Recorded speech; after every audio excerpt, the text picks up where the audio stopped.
มหายใจของเฮามีเอาไว้สู่บ่ได้มีไว้ถอย คนอยู่บ้านยังคอยฟังข่าวพวกเขาหอบฝันกลับไป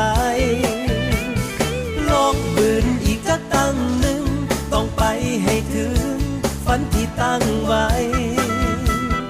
ลองสู่เบิ่งคักเบิ่งดูอุปสรรคมันสิคักสำใด